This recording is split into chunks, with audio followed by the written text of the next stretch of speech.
ಉಪಾಧ್ಯಾಯಿನಿಯರು ವಿದ್ಯಾರ್ಥಿಗಳಿಗೆ ಆದರ್ಶಪ್ರಾಯವಾಗಿರಬೇಕು. ಅವರನ್ನು ಸರಿದಾರಿಯಲ್ಲಿ ನಡೆಸುವಂತಹ ರೂವಾರಿ ನೀವು ಆಗಬೇಕು. ಒಪ್ತೀರಾ ಅಲ್ವಾ?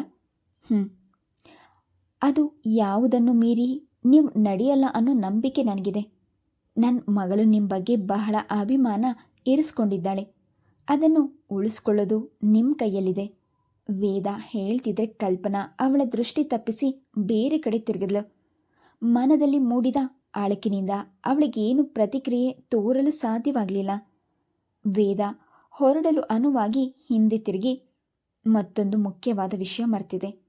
ಇನ್ಮುಂದೆ ನಿಮ್ಮ ಕಾಗದಗಳಿಗೆ ಉತ್ತರ ದೊರೆಯೋದಿಲ್ಲ ಅಂತ ಹೇಳೋಕೆ ವಿಷಾದವಾಗುತ್ತೆ ಎಂದವಳೆ ಪುನಃ ಕಲ್ಪನಾಳತ್ತ ನೋಡದೆ ಸರಸರನೆ ಅಲ್ಲಿಂದ ಕಾಲ್ ತೆಗೆದ್ಲು. ಕಲ್ಪನಾಳಂತಹೋ ಹೆಣ್ಣಿನೊಂದಿಗೆ ಅಷ್ಟು ಮಾತನಾಡಿದಕ್ಕೆ ವೇದಾಳಿಗೆ ತನ್ನ ಬಗ್ಗೆ ಜಿಗುಪ್ಸೆ ಹೊಂದಿತು. ಆದರೆ ತನ್ನ ವರ್ತನೆಯ ಪರಿಣಾಮ ಏನಾಗ್ಬೋದು ಎಂಬ ಆತಂಕ ಅವಳಿಗಿತ್ತು. ಅಭಿಜಿತ್ ವಿಷಯ ತಿಳಿದು ತನ್ನ ಮೇಲೆಷ್ಟು ರೇಗಾಡುವರೋ. ಕಲ್ಪನಾ ಜಿದ್ ಸಾಧಿಸಲೆಂದು ಶ್ರೇಯಾಳ ಮೇಲೆ ಅದನ್ನು ಪ್ರಯೋಗಿಸಿದ್ರೆ ತಾನು ದುಡುಕಬಾರದಿತ್ತು ಎನಿಸಿ ಪಶ್ಚಾತ್ತಾಪವಾಗಿತ್ತು. ವೇದಾಳ ಶಂಕೆಯಂತೆ ಕಲ್ಪನಾ ಯಾವ ರೀತಿಯ ಪ್ರತಿಕಾರವೂ ವ್ಯಕ್ತಪಡಿಸದೆ ಆ ವರ್ಷದಲ್ಲೇ ಮದುವೆಯಾಗಿ ಅವಳ ಪತಿಯೊಡನೆ ಹೊರದೇಶಕ್ಕೆ ಹಾರಿದಾಗ ವೇದಾಳಿಗೆ ನೆಮ್ಮದಿಯಾಗಿತ್ತು. ಅಭಿಜಿತ್ ಕೋಪ ನಿರಾಶೆ ತಾಳಲಾರದೆ 1-2 ತಿಂಗಳು ಸಿಡಿಮಿಡಿಗೊಳ್ಳುತ್ತಾ ಹಾರಾಡಿದ. ಮನೆಯಲ್ಲಿ ಅವನ ಸಿಡುಕಾಟ ರಾಧಾಂತ ಸಹಿಸಿಕೊಳ್ಳೋದೇ ವೇದಾಳಿಗೆ ಕಷ್ಟವಾಗಿತ್ತು. ಅವಳಲ್ಲಿ ಸಣ್ಣ ತಪ್ಪು ತೆಗೆದು ಅವಳ ಮೇಲೆ ಕೂಗಾಡಿದ್ರೆ ಅವಳು ಮೌನವಾಗಿ ತಡೆದುಕೊಳ್ತಿದ್ಲು. ಕೊನೆಗೂ ಅಭಿಜಿತ್ಗೆ ಕಲ್ಪನಾ ತನ್ನಿಂದ್ಯಾಕೆ ವಿಮುಖಳಾದಳೆಂದು ತಿಳಿದಿರಲಿಲ್ಲ. ಕ್ರಮೇಣ ಅವಳ ನೆನಪು ಮಾಸಿದಂತೆ ಸ್ನೇಹಿತರ ಕೃಪೆಯಿಂದ ಹೊಸ ವ್ಯಕ್ತಿಗಳ ಪರಿಚಯವಾಗ್ತಿದ್ದಂತೆ ಅಭಿಜಿತ್ ಮೊದಲಿನಂತಾದ. ವೇದ ಮುಖದ ಮೇಲೆ ನಗು ಸಂಯಮದ ತೆರೆ ಎಳೆದು ಬಾಳ್ತಿದ್ರು. ಕಲ್ಪನಾಳ ಪ್ರಕರಣದ ನಂತರ ಅವಳಿಗೆ ಗಂಡನ ಮೇಲಿದ ಗೌರವ ವಿಶ್ವಾಸ ಕಡಿಮೆಯಾಗಿತ್ತು. ವಾಸ್ತವವಾಗಿ ವೇದಾಳಿಗೆ ಬದುಕಿನಲ್ಲಿ ಕೊರತೆ ಇದೆ ಎಂದರೆ ಯಾರೂ ನಂಬ್ತಿರಲಿಲ್ಲ. ಶ್ರೀಮಂತ ಗಂಡ, ವಾಸಿಸಲು ದೊಡ್ಡ ಮನೆ, ಓಡಾಡಲು ಕಾರು, ಲಾಲಿಸಲು ಮುದ್ದಾದ ಮಕ್ಕಳು. ಅವಳಿಗೇನು ಕಡಿಮೆಯಾಗಿದೆ ಎಂದು ಎಲ್ಲರೂ ಕೇಳುವವರೇ ಹೊರತು ಅವಳ ಅಂತರಂಗದ ಅಳಲನ್ನು ಯಾರೂ ಅರಿತಿರಲಿಲ್ಲ. ಅಭಿಜಿತ್ ಹೊರ ನೋಟಕ್ಕೆ ಪ್ರಪಂಚದ ಎದುರಿನಲ್ಲಿ ಅತ್ಯಂತ ಸಭ್ಯ, ವಿನಯವಂತ. ಹೆಂಡತಿಯ ಹೊರತು ಅವನು ಬೇರ್ಯಾರ ಬಳಿಯಲ್ಲೂ ಹೊರಟಾಗಿ ನಡೆದುಕೊಳ್ತಿರಲಿಲ್ಲ. ದನಿ ಏರಿಸಿ ಮಾತನಾಡ್ತಿರಲಿಲ್ಲ. ಸ್ವತಃ ರುಕ್ಮಿಣಮ್ಮನೆ ಅಳಿಯನ ಸ್ವಭಾವವನ್ನು ಮೆಚ್ಚಿ ಕೊಂಡಾಡ್ತಿದ್ರು. ವೇದ ಎಂದಾದರೂ ತಾಯಿಯ ಬಳಿ ತನ್ನ ಸಮಸ್ಯೆ ತೋಡ್ಕೊಳ್ಳಲು ಪ್ರಯತ್ನಿಸಿದರೆ ಅವಳ ಮಾತನ್ನು ತಳ್ಳಿ ಹಾಕ್ತಿದ್ರು. ಸಂಸಾರ ಆದಮೇಲೆ ಒಂದು ಮಾತು ಬರುತ್ತೆ ಹೋಗುತ್ತೆ. ವೇದ, ಅದನ್ನೇ ದೊಡ್ಡದು ಮಾಡಬಾರ್ದಮ್ಮ. ದುಡ್ಡು ಕಾಸಿರೋ ಎಷ್ಟೋ ಗಂಡಸರ ಮನೆ ಸಂಸಾರ ಬಿಟ್ಟು ಕಂಡ ಹೆಂಗಸರ ಹಿಂದೆ ಅಲಿತಾರೆ. ಹೆಂಡತಿ ಮಕ್ಕಳನ್ನು ನಿರ್ಲಕ್ಷಿಸುತ್ತಾರೆ. ಕುಡಿದು ಬಂದು ಹೆಂಡತಿನ ಒಡಿತಾರೆ. ಜೂಜಾಡಿ ಹಣ ಹಾಳು ಮಾಡ್ಕೊಳ್ತಾರೆ. ಆದರೆ ಅಭಿಜಿತ್ ನಿನಗಾಗಲಿ ಮಕ್ಕಳಿಗಾಗಲಿ ಅಂತಹ ಅನ್ಯಾಯ ಮಾಡಿದಾನ? ಜೋರಾಗಿ 4 ಮಾತಾಡಿದ್ರೆ ಗಂಡನೇ ಕೆಟ್ಟವನು ಅಂದ್ಕೊಳ್ತಾರೇನು? ಹೆಣ್ಮಕ್ಕಳನ್ನು ತುಂಬ ಮುದ್ದಾಗಿ ಬೆಳೆಸ್ಬಿಟ್ರೆ ಹೀಗೆ ಆಗೋದು ಎಂದು ನಗುತ್ತಿದ್ರು. ಶ್ರೇಯಾ ಶರತ್ಗೆ 10 ವರ್ಷ ತುಂಬುವರೆಗೂ ಜೀವನದಲ್ಲಿ ಹೆಚ್ಚು ವಿಶೇಷತೆ ಇಲ್ಲದೆ ತಿಳಿಯ ತೋರೆಯಂತ ಹರಿಯುತ್ತಿತ್ತು. ಕ್ರಮೇಣ ಅಭಿಜಿತ್ತಿನ ರೇಷ್ಮೆ ವ್ಯಾಪಾರ ಇಳಿಮುಖವಾಗಿ ಅವನಿಗೆ ಆರ್ಡರ್ಸ್ ಕಡಿಮೆಯಾಗಿತ್ತು. ಅವನು ಬಂಡವಾಳಕ್ಕೆ ಹಾಕಿದ ಹಣ ಸ್ಥಗಿತಗೊಂಡು ಅಪಾರ ನಷ್ಟ ಅನುಭವಿಸಬೇಕಾಯಿತು. ಮತ್ತೆ ಬಂಡವಾಳಕ್ಕೆ ಹಾಕಲು ಹಣ ಹೊಂದಿಸೋದು ಕಷ್ಟವಾದಾಗ ಅಭಿಜಿತ್ ವೇದಾಳ ಮೊರೆ ಹೊಕ್ಕ. ವೇದ, ನನ್ನ ದುಡ್ಡೆಲ್ಲ ಬಿಸ್ನೆಸ್ಸಲ್ಲಿ ಸ್ಟ್ರಕ್ ಆಗಿಬಿಟ್ಟಿದೆ. ಈಗ ಹೇಗಾದರೂ ಮಾಡಿ ಅರ್ಜೆಂಟಾಗಿ 1 ಲಕ್ಷ ರೂಪಾಯಿ ರೈಸ್ ಮಾಡಬೇಕು. ನನಗೇನು ಮಾಡಬೇಕೋ ತೋಚ್ತಾ ಇಲ್ಲ. ಗಂಡನ ವ್ಯಾಪಾರದ ನಷ್ಟ ಅರಿತಿದ್ದ ವೇದಾಳಿಗೂ ಚಿಂತೆ ಆಯಿತು. ಈಗ 1 ಲಕ್ಷ ಎಲ್ಲಿಂದ ತರ್ತೀರಾ ಅಭಿ? ನಿಮ್ಮ ಫ್ರೆಂಡ್ಸ್ ಅಷ್ಟು ಜನ ಇದ್ದಾರಲ್ಲ, ಅವ್ರು ಯಾರೂ ಸಾಲ ಕೊಡಲ್ವಾ? ಫ್ರೆಂಡ್ಸ್ ಹತ್ರ ಸಾಲ ಕೇಳಿದ್ರೆ ನನ್ನ ಮಾನ ಮರ್ಯಾದೆ ಹೋಗಲ್ವಾ? ವೇದ, ನೀನೇನಾದರೂ ಹೆಲ್ಪ್ ಮಾಡ್ತೀಯಾ ಅಂದ್ಕೊಂಡ್ರೆ ನೀನು ನನ್ನನ್ನು ಅರ್ಥ ಮಾಡ್ಕೊಳ್ಳದೆ ಮಾತನಾಡ್ತೀಯಲ್ಲ. ಅಭಿಜಿತ್ ವೇದಾಳ ಅಲೆ ಅಲೆಯಾದ ಕೊರಳನ್ನು ಸವರುತ್ತಾ ಹೇಳಿದಾಗ ವೇದ ಅವನತ್ತ ಕಣ್ಣರಳಿಸಿ ನೋಡಿದ್ಲು. ಆಫ್ ಆಲ್ ದಿ ಪೀಪಲ್, ನಾನು, ಆರ್ ಯು ಕಿಡಿಂಗ್ ಮೀ? ನನ್ನ ಹತ್ರ ಅಷ್ಟೊಂದು ದುಡ್ಡು ಎಲ್ಲಿದೆ? ನಾನೇನು ಸಂಪಾದನೆ ಮಾಡ್ತೀನಾ? ಬ್ಯಾಂಕ್ನಲ್ಲಿ ಅಕೌಂಟ್ ಇಟ್ಟಿದ್ದೀನಾ? ನಿಮಗೆ ನಾನು ಎಲ್ಲಿಂದ ತಂದು ಕೊಡಲಿ? ನಿಮ್ಮಣ್ಣ ವಿನೋದ್ನ ಕೇಳ್ಬೋದಲ್ವಾ? ನೋನೋ, ನನಗೆ 1,00,000 ಫ್ರೀಯಾಗಿ ಕೊಡಬೇಕಾಗಿಲ್ಲ. ನಾನು ತಿಂಗಳಿಗೆ 1,500 ರೂಪಾಯಿ ಇಂಟ್ರೆಸ್ಟ್ ಕೊಡ್ತೀನಿ. ನನಗೋಸ್ಕರ ಕೇಳು ಚಿನ್ನ. ಅವಳ ಕೆನ್ನೆ ಸವರಿದ ಜೇನಿನ ದನಿಯಲ್ಲಿ ರಮಿಸಿದ. ಸ್ವಾಭಿಮಾನಿಯಾದ ವೇದಾಳಿಗೆ ಅವನ ಮಾತು ರುಚಿಸಲಿಲ್ಲ. ನಾನು ನಮ್ಮ ಮನೆಯವ್ರ ಹತ್ರ ದುಡ್ಡು ಕಾಸು ಕೇಳಲ್ಲ ಅಭಿ. ನನ್ನ ಮದುವೆ, ಬಾಣತನ, ನಾಮಕರಣ ಎಲ್ಲಕ್ಕೂ ಈಗಾಗಲೇ ಅವರಿಗೆ ತುಂಬ ಖರ್ಚಾಗಿದೆ. ನಾನು ಮಾತ್ರ ಕೇಳಲ್ಲ. ನನಗೋಸ್ಕರ ಕೇಳಲ್ವಾ? ನಿಮಗೋಸ್ಕರ ಬೇಕಾದರೆ ಇನ್ನೊಂದು ಕೆಲಸ ಮಾಡ್ತೀನಿ. ನನ್ನ ಒಡವೆಗಳನ್ನು ಅಡಿಬಿಟ್ರೆ ಸಾಲ ಸಿಗುತ್ತಲ್ವ? ನಾನು ಒಡವೆಗಳು ಹಾಕೋದು ಅಷ್ಟರಲ್ಲೇ ಇದೆ. ಸಾಲ ತೀರಿಸ್ಕೊಂಡಾಗ ಬಿಡಿಸ್ಕೊಂಡ್ರಾಯ್ತು. ವೇದಾಳ ಸಲಹೆ ಕೇಳಿ ಅಭಿಜಿತ್ ಹುಬ್ಗಂಟಾಕಿದ್ದ. ನೀನು ಒಡವೆಗಳು ಮಾರಿ ನಾನು ಸಾಲ ಮಾಡಿ ಬಿಸ್ನೆಸ್ ಮಾಡಬೇಕಾ? ಒಡವೆ ಹಾಕ್ಕೊಳ್ಳೋ ಯೋಗ್ಯತೆ ಇಲ್ಲದಿದ್ರೆ ಮಕ್ಕಳಿಗಿಡು. ಅದು ಬಿಟ್ಟು ಅಡವಿಡ್ತಾಳಂತೆ. ನಾನ್ಸೆನ್ಸ್. ನಿಮ್ಮ ತಂದೆ ನಿನ್ನ ಹೆಸರಿಗೆ ಅಂತ ಒಂದು ಮನೆ ಇಟ್ಟಿರ್ತಾರಲ್ವ, ಅದನ್ನು ಮಾರಿದ ದುಡ್ಡು ಅಷ್ಟು ಖರ್ಚಾಗಿ ಹೋಯ್ತಾ? ಅನಗತ್ಯವಾಗಿ ಟ್ಯಾಕ್ಸ್ ಕಟ್ಟೋಕ್ಕೆ ಬದಲು ನನಗಾದರೂ ಕೊಡಲಿ. ನಿಮ್ಮಮ್ಮ ಆ ಮುದಿ ವಯಸ್ಸಿನಲ್ಲಿ ಆ ದುಡ್ಡು ಇಟ್ಕೊಂಡು ಏನು ಮಾಡ್ತಾರಂತೆ?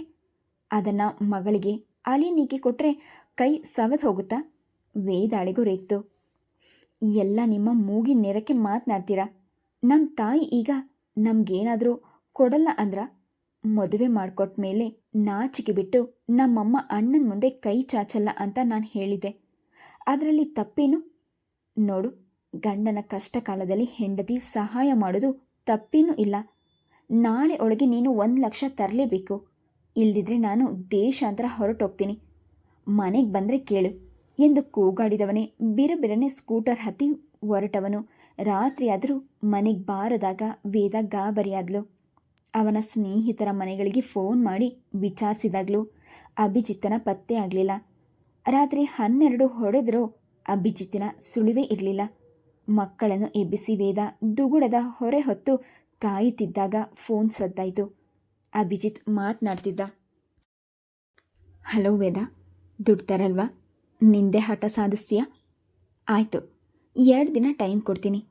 ನಾಳೆನೂ ಫೋನ್ ಮಾಡ್ತೀನಿ. ನೀನು ಹಣ ತಂದಮೇಲೆ ನಾನು ಮನೆಗೆ ಬರ್ತೀನಿ. ಇಲ್ದಿದ್ರೆ ನೀನು ಮತ್ತೆ ಈ ಜನ್ಮದಲ್ಲಿ ನನ್ನನ್ನು ನೋಡಲ್ಲ. ವೇದ ದುಗುಡ ಬಡಿದವಳಂತೆ ನಿಂತುಬಿಟ್ಲು. ಅರೆ ಕ್ಷಣ ಅವಳ ಕೊರಳಿನಿಂದ ಸ್ವರವೇ ಹೊರಡಲಿಲ್ಲ. ತಟ್ಟನೆ ಸವರಿಸ್ಕೊಂಡು ಬೆವ್ತಿದ್ದ ಅಂಗೈನಿಂದ ಜಾರುತ್ತಿದ್ದ ರಿಸೀವರನ್ನು ಹಿಡ್ಕೊಂಡು ಕೇಳಿದ್ಲು. ಈಗ ನೀವೆಲ್ಲಿಂದ ಮಾತನಾಡ್ತಾ ಇದ್ದೀರಾ? ಅಭಿಜಿತ್ ಅವಳ ಪ್ರಶ್ನೆಗೆ ಉತ್ತರಿಸದೆ, ನಾಳೆ ರಾತ್ರಿ ಮತ್ತೆ ಮಾಡ್ತೀನಿ, ನಾನು ಹೇಳಿದ್ದು ಮರಿಬೇಡ ಎಂದು ರಿಸೀವರ್ ಇಟ್ಟ. ಹಲೋ ಅಭಿ, ವೇದ ಕೂಗ್ತಿದ್ರು ಮಾತಾಡಿರಲಿಲ್ಲ. ಕೈ ಕಾಲುಗಳು ಕಾಸುವೆ ಹೋದಂತಾಗಿ ವೇದ ಮಂಚದ ಮೇಲೆ ಕುಸಿದು ಬಿಕ್ಕಿ ಬಿಕ್ಕಿ ಅತ್ಲು. ಅವಳಿಗೆ ದಿಕ್ಕು ತೋಚದಂತಾಗಿತ್ತು. ವಿನೋದ್ ಈಗ 2 ಮಕ್ಕಳ ತಂದೆಯಾಗಿದ್ದ. ಮಕ್ಕಳಾದ ನಂತರ ರಾಧಿಕಾಳಿಗೆ ಅನಾರೋಗ್ಯ ಹೆಚ್ಚಾಗಿ ಕೆಲಸ ಬಿಟ್ಟಿದ್ಲು. ವಿನೋದನ ಸಂಪಾದನೆಯಿಂದಲೇ ಅವರ ಜೀವನ ನಡೀತಿತ್ತು. ರುಕ್ಮಿಣಮ್ಮ ಮಗಳ ಪಾಲಿನ ಹಣವನ್ನು ಕಡ್ಡಾಯ ಠೇವಣಿಯಲ್ಲಿ ಇಟ್ಟು ಅದರಲ್ಲಿ ಬರುವ ಬಡ್ಡಿಯನ್ನು ಅರ್ಧ ಮಗನ ಸಂಸಾರಕ್ಕೆ ನೀಡಿ ಇನ್ನರ್ಧ ಮೊತ್ತವನ್ನು ವೇದಾಳ ಹೆಸರಿನಲ್ಲಿ ಕೂಡಿಟ್ಟಿದ್ರು. ವೇದ ಆ ಹಣ ಕೇಳಿದ್ರೆ ವಿನೋದ್ ಖಂಡಿತ ನಿರಾಕರಿಸೋದಿಲ್ಲ ಎಂದು ಅವಳಿಗೆ ತಿಳಿದಿತ್ತು. ಆದರೆ ಅಣ್ಣನ ಸಾಧು ಸ್ವಭಾವ, ಒಳ್ಳೆಯತನವನ್ನು ದುರುಪಯೋಗ ಪಡಿಸಿಕೊಳ್ಳಲು ಅವಳಿಗೆ ಇಷ್ಟ ಇರಲಿಲ್ಲ. ಅಭಿಜಿತ್ ತನ್ನ ಹಠ ಸಾಧಿಸಲು ಈ ಮಟ್ಟದಲ್ಲಿ ತನ್ನನ್ನು ಗೋಳಾಡಿಸ್ಬೋದು ಎಂದು ಅವಳು ಭಾವಿಸಿರಲಿಲ್ಲ. ದುಡ್ಡು ತರದಿದ್ದರೆ ಅಭಿಜಿತ್ ತನ್ನ ಹಠ ಸಾಧಿಸದೆ ಬಿಡೋದಿಲ್ಲ. ಅವನು ತಮ್ಮನ್ನು ತೊರೆದೋದ್ರೆ ತನ್ನ ಮಕ್ಕಳ ಗತಿ ಎಂದು ತಮ್ಮ ಭವಿಷ್ಯದ ಬಗ್ಗೆ ಅವಳಿಗೆ ಭಯ ಆಯಿತು. ಅಭಿಜಿತ್ಗೆ ಬಿಸ್ನೆಸ್ ಬಿಟ್ಟು ಸದ್ಯಕ್ಕೆ ಬೇರೇನೂ ಅನುಭವ ಇರಲಿಲ್ಲ. ಮದುವೆ ಆದಾಗ ತಾನು BCom ಪದವೀಧರ ಎಂದು ಹೇಳಿಕೊಂಡಿದ್ದ. ಅವನ ಡಿಗ್ರಿ ಸರ್ಟಿಫಿಕೇಟ್ ತೆಗೆದು ನೋಡಿದವರು ಯಾರು? ಒಮ್ಮೊಮ್ಮೆ ಅವನ ಅಸಭ್ಯ ವರ್ತನೆ ಕಂಡಾಗ ವೇದಾಳಿಗೆ ಅವನು ಅನಾಗರಿಕನೇ, ಓದು ಬರಹ ತಿಳಿದ ಸುಸಂಸ್ಕೃತನೇ, ಎಂದು ಸಂದೇಹ ಬೇಸರ ಉಂಟಾಗ್ತಿತ್ತು. ಒಂದು ಸಲ ಅವನ ಗೆಳೆಯ ಪ್ರಸಾದ್ ಹೇಳಿದ ಮಾತು ಅವಳಿಗೆ ನೆನಪಾಯಿತು. ಅಭಿ ಬಿ.ಕಾಮ್ 2 ಅಟೆಂಪ್ಟ್ನಲ್ಲೂ ಡುಮ್ಕಿ ಹೊಡೆದಿದ್ದ. ಆಮೇಲೆ ಓದಿಗೆ ನಮಸ್ಕಾರ ಹಾಕಿ ಈ ಬಿಸ್ನೆಸ್ಗೆ ಇಳಿದ್ಬಿಟ್ಟ. ವೇದ ಆ ಮಾತು ನಿಜವೋ ಸುಳ್ಳೋ ಎಂದು ಅಭಿಜಿತ್ತಿನ ಬಳಿ ಪರಿಶೀಲಿಸಲು ಹೋಗಿರಲಿಲ್ಲ. ಅವನನ್ನು ಕಟ್ಕೊಂಡ ಮೇಲೆ ಅನುಭವಿಸೋದು ತನ್ನ ಹಣೆಬರಹ ಎಂದು ಸುಮ್ಮನಾಗಿದ್ಲು. ಆದರೆ ಈಗ ಅವಳಿಗೆ ಅದೇ ಚಿಂತೆಯಾಗಿತ್ತು. ತಾನು ಹಣ ತರದಿದ್ದರೆ ಅಭಿ ಇನ್ನೇನು ಮಾಡಿಯಾನೋ? ಅವನ ಓದಿಗೆ ಯಾರು ಕೆಲಸ ಕೊಟ್ಟರು? ಹೇಗಿದ್ದರೂ ಅಣ್ಣನಿಗೆ ಬಡ್ಡಿ ಕೊಡ್ತಾನೆಂದು ಅಭಿ ಹೇಳಿಯೇ ಇದ್ದಾನೆ. ಅಣ್ಣ ಅಮ್ಮನಿಗೆ ಹೇಳಿ ಅವರಿಂದಲೇ ಹಣ ಪಡೆಯೋದು ಸರಿ ಎಂದು ವೇದ ನಿರ್ಧರಿಸಿದಾಗ ಬೆಳಿಗ್ಗೆ ಸೂರ್ಯ ಆಗ್ತಾನೆ ಮೂಡ್ ಬಂದಿದ್ದ. ವೇದ ಮರುದಿನ ಮಕ್ಕಳನ್ನು ಸ್ಕೂಲಿಗೆ ಕಳುಹಿಸಿ ತಾನು ಸಿದ್ಧಳಾದ್ಲು. ಅತ್ತಿಗೆ ರಾಧಿಕಾಳಿಗಾಗಿ ತನ್ನ ಬಳಿ ಇದ್ದ 7-8 ಸಿಲ್ಕಿನ ಬ್ಲೌಸ್ ಪೀಸ್ಗಳನ್ನು ತೆಗೆದಿಟ್ಕೊಳ್ಳೋದನ್ನು ಮರೆಯಲಿಲ್ಲ. ಎಂದಿನಂತೆ ಕಾರಲ್ಲಿ ಹೋಗದೆ ಆಟೋದಲ್ಲಿ ಹೊರಟಳು. ಅಪರೂಪಕ್ಕೆ ಬಂದಿಳಿದ ಮಗಳನ್ನು ರುಕ್ಮಿಣಮ್ಮ ಆದರದಿಂದ ಸ್ವಾಗತಿಸಿದ್ರು. ಏನೇ ವೇದ, ಒಬ್ಬೊಬ್ಬಳೇ ಬಂದ್ಬಿಟ್ಟಿದೆಯಲ್ಲ? ಮಕ್ಕಳಿಗೆ ಶನಿವಾರ ಭಾನುವಾರ ರಜಾ ಇರುತ್ತೆ, ಕರ್ಕೊಂಡು ಬರಬಾರ್ದಾ? ಅವರಿಗೆ ಶನಿವಾರ ಭಾನುವಾರ ಓದ್ಕೊಳ್ಳೋದು ತುಂಬ ಇರುತ್ತಮ್ಮ. ಶ್ರೇಯಾ ಸ್ವಿಮ್ಮಿಂಗ್ ಅಂತ ಅವರ ಜೊತೆ ಕ್ಲಬ್ಬಿಗೆ ಹೊರಟೋಗ್ತಾಳೆ. ಶರತ್ ಕಂಪ್ಯೂಟರ್ ಕ್ಲಾಸಿಗೆ ಹೋಗ್ತಾನೆ. ಹೇಗೆ ಕರ್ಕೊಂಡು ಬರಲಿ ಹೇಳು? ಏನೋ ನಿಮ್ಮನ್ನೆಲ್ಲ ಯಾಕೋ ನೋಡಬೇಕು ಅನ್ನಿಸ್ತು, ಅದಕ್ಕೆ ನಾನೇ ಬಂದೆ. ಏನತ್ತಿಗೆ, ಚೆನ್ನಾಗಿದ್ದೀರಾ? ನಿಮ್ಮ ಹೆಲ್ತ್ ಹೇಗಿದೆ? ವೇದ ಆತ್ಮೀಯತೆಯಿಂದ ಅತ್ತಿಗೆಯನ್ನು ವಿಚಾರಿಸ್ಕೊಂಡ್ಳು. ನನ್ನ ಹೆಲ್ತ್ ಬಗ್ಗೆ ನಿನಗೆ ಗೊತ್ತೇ ಇದೆಯಲ್ಲ ವೇದ, ನನಗಿರೋ ಅನಾರೋಗ್ಯ ನನ್ನ ಜೊತೆಯಲ್ಲೇ ಹೋಗಬೇಕಷ್ಟೆ. ರಾಧಿಕಾ ಖಿನ್ನಳಾಗಿ ನುಡಿದಾಗ ವೇದ ತಾಯಿಯತ್ತ ಪ್ರಶ್ನಾರ್ಥಕವಾಗಿ ನೋಡಿದ್ಲು. ಯಾಕಮ್ಮ, ಅತ್ತಿಗೆ ತುಂಬ ಇಳಿದು ಹೋಗಿದ್ದಾರೆ? ಇಷ್ಟು ಸೀರಿಯಸ್ ಆಗಿದ್ರು ಡಾಕ್ಟರ್ ಹತ್ರ ತೋರಿಸ್ಲಿಲ್ವಾ? ಅಯ್ಯೋ, ತೋರಿಸೋದೆ ಏನಮ್ಮ, ವಿನೋದ್ ಮೊನ್ನೆ ಎಲ್ಲ ಅವಳನ್ನು ಗೈನೋಕಾಲಜಿಸ್ಟ್ ಹತ್ರ ಕರ್ಕೊಂಡು ಹೋಗಿದ್ದ. ಅವಳದೇ ಬಗೆಹರಿಯಲಾರದ ಸಮಸ್ಯೆ ಆಗಿಬಿಟ್ಟಿದೆ ಕಣೆ. ಅವಳ ಗರ್ಭಕೋಶದಲ್ಲಿ ಗೆಡ್ಡೆಗಳಿದೆಯಂತೆ. ತಿಂಗಳಿಗೆ 10-15 ದಿನಗಳಾದರೂ ಬ್ಲೀಡಿಂಗ್ ನಿಲ್ಲಲ್ಲ. ಅದಕ್ಕೆ ಅವಳ ದೇಹದಲ್ಲಿ ರಕ್ತ ತುಂಬ ಕಡಿಮೆ ಆಗಿದೆಯಂತೆ. ಆಪರೇಷನ್ ಮಾಡಿ ಗರ್ಭಕೋಶವನ್ನೇ ತೆಗೆದು ಬಿಡಬೇಕು ಅಂತ ಡಾಕ್ಟರ್ ಹೇಳ್ತಿದ್ದಾರೆ. ಆ ಕಾರಣಕ್ಕಾಗಿ ಇವಳು ವಿನೋದ್ ಇಬ್ಬರ ತಲೆ ಕೆಡಿಸ್ಕೊಂಡು ಕೂತು ಬಿಟ್ಟಿದ್ದಾರೆ. ರುಕ್ಮಿಣಮ್ಮ ಹೇಳಿದಾಗ ವೇದಾಳ ಬಾಯಿ ಕಟ್ಟಿತು. ಮನೆಯಲ್ಲಿ ಇಂತಹ ಪ್ರಕ್ಷುಬ್ಧ ವಾತಾವರಣವಿರುವಾಗ ತಾನು ಹಣದ ವಿಷಯ ಪ್ರಸ್ತಾಪಿಸೋದು ಹೇಗೆ? ಆಪರೇಷನ್ ಅಂದರೆ ಸುಮ್ಮನೆ ಆಗುತ್ತಾ? ವೃಥ ಸಾವಿರಾರು ರೂಪಾಯಿ ಖರ್ಚು. ಆಮೇಲೆ 6 ತಿಂಗಳು ಕಷ್ಟದ ಕೆಲಸ ಮಾಡಬಾರ್ದಂತೆ, ಭಾರ ಎತ್ತಬಾರ್ದಂತೆ. ಔಷಧಿ ಖರ್ಚುಗಳು, ಮಕ್ಕಳ ವಿದ್ಯಾಭ್ಯಾಸ, ಮನೆ ಖರ್ಚು ಎಲ್ಲ ಅವರೊಬ್ಬರೇ ಹೇಗೆ ನಿಭಾಯಿಸ್ತಾರೆ? ನಾನು ಕೆಲಸದಲ್ಲಿದ್ದರೆ ಅದೇ ಬೇರೆ ಮಾತಾಗಿತ್ತು.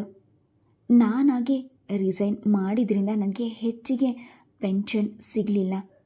ರಾಧಿಕಾ ಮುಖ ಪೆಚ್ಚು ಮಾಡಿಕೊಂಡಾಗ ರುಕ್ಮಿಣಮ್ಮ ಅವಳಿಗೆ ಸಮಾಧಾನ ಪಡಿಸುತ್ತಾ, ಹುಚ್ಚುಡುಗಿ, ನನ್ನ ಮಗ ಯಾರಿಗೋಸ್ಕರ ಸಂಪಾದಿಸಬೇಕೆ? ನಿನ್ನ ಆರೋಗ್ಯಕ್ಕಿಂತ ದುಡ್ಡು ಹೆಚ್ಚಾಯ್ತಾ? ನಿನ್ನ ಆಪ್ರೇಷನ್ ಖರ್ಚು, ಟ್ರೀಟ್ಮೆಂಟ್ ಖರ್ಚು ನನಗೆ ಬಿಟ್ಬಿಡು. ನನಗೆ ಸೊಸೆ ಬೇರೆಯಲ್ಲ, ಮಗಳು ಬೇರೆಯಲ್ಲ. ನಿನಗೂ ಮುತ್ತಿನಂತಹ 2 ಮಕ್ಕಳಿದ್ದಾರೆ. ಸದ್ಯ ಆದಷ್ಟು ಬೇಗ ಆಪರೇಷನ್ ಮಾಡಿಸ್ಕೊಂಡು ನೆಮ್ಮದಿಯಾಗಿ ಮನೆಗೆ ಬಾ. ನಿನಗೂ ತಿಂಗಳಿಗೆ ಆಗೋ ಕಾಟ ಕಳೆದು ಹೋಯ್ತೆ ಅಂತ ಸಂತೋಷ ಪಡೋದು ಬಿಟ್ಟು ನೀನು ಕಂಗಾಲಾಗಿ ನನ್ನ ಮಗನಿಗೂ ಕೈಕಾಲು ಆಡದ ಹಾಗೆ ಮಾಡಬೇಡ ಎಂದು ಅಕ್ಕರೆಯಿಂದ ನುಡಿದಾಗ ವೇದ ಬಿರುಗಣ್ಣಿನಿಂದ ನೋಡ್ತಿದ್ಲು. ಭವಿಷ್ಯ ನೀಲಮ್ಮನವರು ಬದುಕಿದ್ರೆ ತನ್ನ ಅಳಲನ್ನು ಅವರ ಬಳಿ ತೋಡ್ಕೊಂಡು ಇದೇ ರೀತಿಯ ಸಾಂತ್ವನ ಪಡೆಯಬಹುದಿತ್ತೇನೋ. ಇಲ್ಲಿಯ ಸಮಸ್ಯೆಗಳೇ ನೂರಾರಿರುವಾಗ ಯಾವ ಬಾಯಲ್ಲಿ ತನ್ನ ಕಷ್ಟ ಹೇಳ್ಕೊಳ್ಳೋದು? ನನ್ನ ವಿಷಯ ಇದ್ದಿದ್ದೆ. ವೇದ ಅಪರೂಪಕ್ಕೆ ಬಂದಿದ್ದಾಳೆ. ನೀನು ಹೇಗಿದೆಯಾ ವೇದ? ಯಾಕೆ ನೀನು ಇಳಿದೋಗಿದೆಯಾ? ಏನಾದರೂ ಗುಡ್ ನ್ಯೂಸ್ ತಿರ್ಗಾ? ರಾಧಿಕಾ ನಗುತ್ತಾ ಕೇಳಿದಾಗ ವೇದ ಬೆಚ್ಚಬಿದ್ಲು. ಓ ಗಾಡ್, ಸದ್ಯ ನನ್ನ ಶತ್ರುವಿಗೂ ಬೇಡಪ್ಪ. ಅದ್ಯಾಕೆ ಹಾಗಂತೀಯ? ನಿನಗೇನು ಕಡಿಮೆ ಆಗಿದೆ? ಅಭಿಜಿತ್ಗೆ ಇನ್ನೂ 10 ಮಕ್ಕಳನ್ನು ಸಾಕೋ ಚೈತನ್ಯ ಇದೆ. ರುಕ್ಮಿಣಮ್ಮ ಹೇಳಿದಾಗ ವೇದ ಬಲವಂತದಿಂದ ನಕ್ಕಳು. 10 ಮಕ್ಕಳನ್ನು ಇರೋ ಶಕ್ತಿ ನನಗಿರಬೇಕಲ್ಲ. ಅಂದಾಗೆ ಅತ್ತಿಗೆ, ನಿಮಗೋಸ್ಕರ ಈ ಬ್ಲೌಸ್ ಪೀಸ್ಗಳನ್ನು ತಂದಿದ್ದೀನಿ. ಎಲ್ಲ ಒಂದು ಮೀಟರ್ ಇದೆ, ಅಷ್ಟು ನೀವೇ ಹೊಲಿಸ್ಕೊಳ್ಳಿ. ಅಯ್ಯೋ, ಇಷ್ಟೊಂದು ಯಾಕೆ ತಂದೆ ವೇದ? ರಾಧಿಕಾ ಸಂಕೋಚದಿಂದ ಪ್ರಶ್ನಿಸಿದ್ರು. ಅವಳಿಗೆ ತನ್ನ ಅಂಗಡಿಯ ಬಣ್ಣಗಳು ಇಷ್ಟವೆಂದು ವೇದಾಳಿಗೆ ಗೊತ್ತಿತ್ತು.